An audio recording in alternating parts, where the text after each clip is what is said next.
Bueno, este video trata de Argentina y sus problemas ambientales. En la Argentina, al igual que en otros países, se desarrollan distintas actividades humanas que perjudican el medio ambiente. Entre ellas se pueden nombrar la tala excesiva de plantas leñosas, el sobrepastoreo, los incendios intencionales, la actividad agrícola, las actividades petroleras, la extracción de materiales para la construcción, la implementación de basurales a cielo abierto, la introducción de especies exóticas, el comercio ilegal de la fauna y la sobreexplotación pesquera. Frecuentemente, la elección de la actividad agropecuaria, que es la especie o variedad de cultivo o ganado, realizada por los productores, depende más de la demanda del mercado que de la aptitud del campo. Esto trae aparejado un agotamiento o deterioro del suelo, un aumento de la erosión y de la desertización, contaminación de cursos de agua y progresiva pérdida de áreas agropecuarias existentes. La búsqueda de nuevas áreas reduce la superficie de los hábitats naturales y la biodiversidad. Desde el principio del siglo XX hasta la década del 80, la superficie de la Argentina dedicada al cultivo se duplicó, llegando a las 12,4 millones de hectáreas de cereales y 8,94 millones de oleaginosas. A fines del siglo, la superficie llegó a los 30 millones de hectáreas, mientras que para el 2000 superaba los 40 millones. Estos son datos del INDEC. El uso descontrolado de productos agroquímicos, los periodos insuficientes de descanso para el suelo, el desmonte de bosques protectores de cuencas, el uso indebido del fuego y los monocultivos intensos son los principales problemas vinculados a esta actividad. Los monocultivos y la uniformidad genética traen como consecuencia la invasión de insectos herbívoros que son considerados plagas. A su vez, el empleo de plaguicidas y fertilizantes en dosis elevadas producen deterioro del suelo y contaminación de las aguas subterráneas, y por escurrimiento de los cuerpos de aguas superficiales. Muchos plaguicidas usados ampliamente en el país son especialmente tóxicos para vertebrados silvestres y son usados para combatir especies consideradas perjudiciales como las cotorras, patos, cauquenes, chajés, tordos, gallaretas, pumas y zorros. La ganadería siempre ha sido parte importante de la producción primaria del país, ocupando entre el 70 y 80% de la superficie nacional desde hace más de 300 años.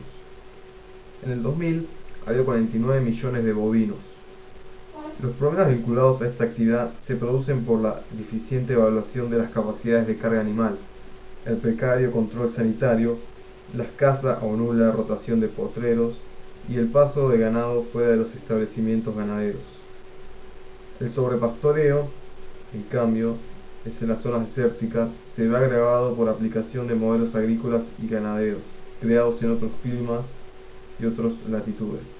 Así, el pastoreo indiscriminado de las regiones áridas y semiáridas construye los modificadores ambientales más importantes alternando la cobertura y composición florística, erosionando los suelos, estimulando la propagación de las plantas exóticas o invasoras y la transmisión de enfermedades a la fauna silvestre.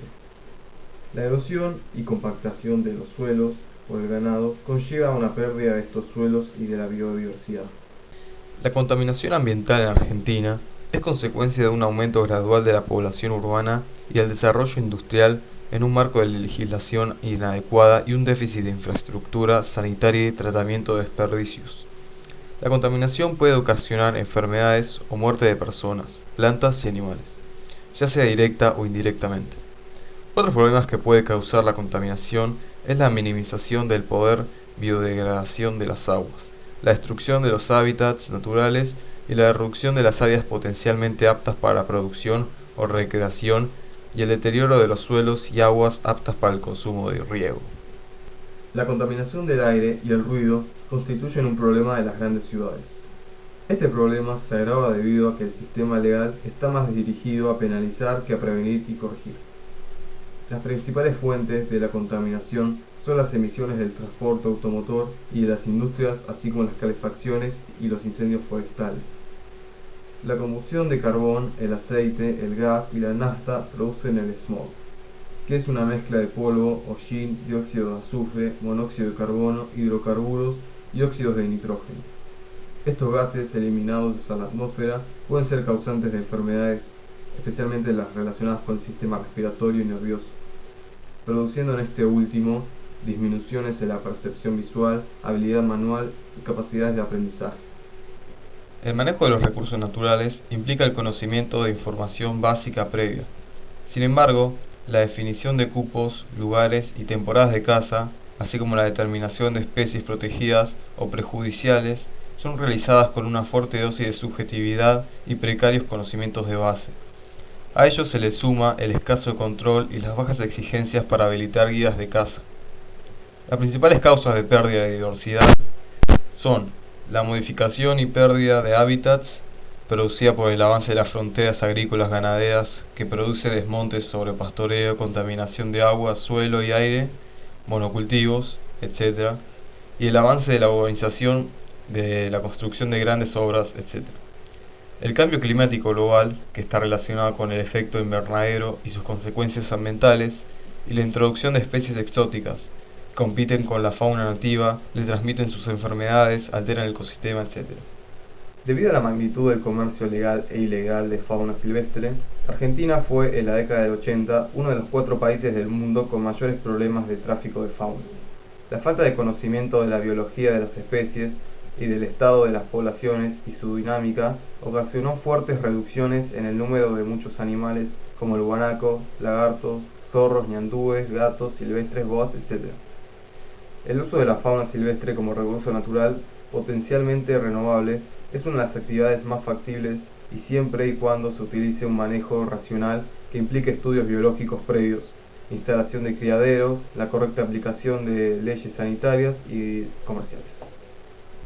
Según la procedencia de las especies, podemos clasificarlas en autóctonas o exóticas. Las especies autóctonas son aquellas que originarias en el lugar donde habitan, por lo que tienen una larga historia evolutiva en relación a su ambiente. Las especies exóticas, en cambio, son aquellas especies foráneas no originarias en el lugar donde se encuentran. Estas últimas pueden llegar a silvestrarse y modificar el ecosistema produciendo retroceso de las especies autóctonas. También las especies pueden clasificarse teniendo en cuenta su relación con el hombre y el manejo que está realizando al seleccionar a lo largo del tiempo las características deseables de estas especies. De acuerdo a esa clasificación, las especies pueden ser silvestres cuando son capaces de sobrevivir y reproducirse sin intervención humana o doméstica. La liberación de especies de animales o la disemización de plantas en lugares donde no son autóctonas constituyen una amenaza para la naturaleza y un problema para el ser humano. Las causas de estas liberaciones pueden ser accidentales, que consisten en fugas de estaciones de cría o zoológicos, o intencionales, con fines económicos para promover el turismo, la caza o la pesca, para disponer de recursos comestibles o para enriquecer ambientes naturales considerados erróneamente pobres. Cuando estas especies introducidas se propagan, los que producen cambios significativos en la composición, estructura y procesos del paisaje se transforman en especies invasoras. Algunos ejemplos de animales exóticos invasores en nuestro país son el jabalí europeo, los ciervos axis dama y colorado, las ratas almizcleras y negras, los castores de Tierra del Fuego y la liebre europea. Las consecuencias de la introducción de especies exóticas pueden ser desde biológicas a sociales y culturales. Entre las biológicas se destacan la contaminación genética por hibridación y la pérdida de biodiversidad. Entre las sociales y culturales, la inseguridad provoca por algunas especies al hombre o la desvalorización de especies autóctonas en virtud de las exóticas. Por ejemplo, la valorización de los ciervos colorados o las truchas en la Patagonia plasmada en artesanías o monumentos. Otra consecuencia de la introducción de especies exóticas son de índole económica, por daños a cultivos o la infraestructura humana. Por ejemplo, uno de ellos fue la liberación de 25 parejas de castores en Tierra del Fuego para promover la caza peletera a principios del siglo XX, resultando en un grave problema debido a que la construcción de sus diques alteraron la composición de los bosques y sistemas hidrológicos de la región. Fin.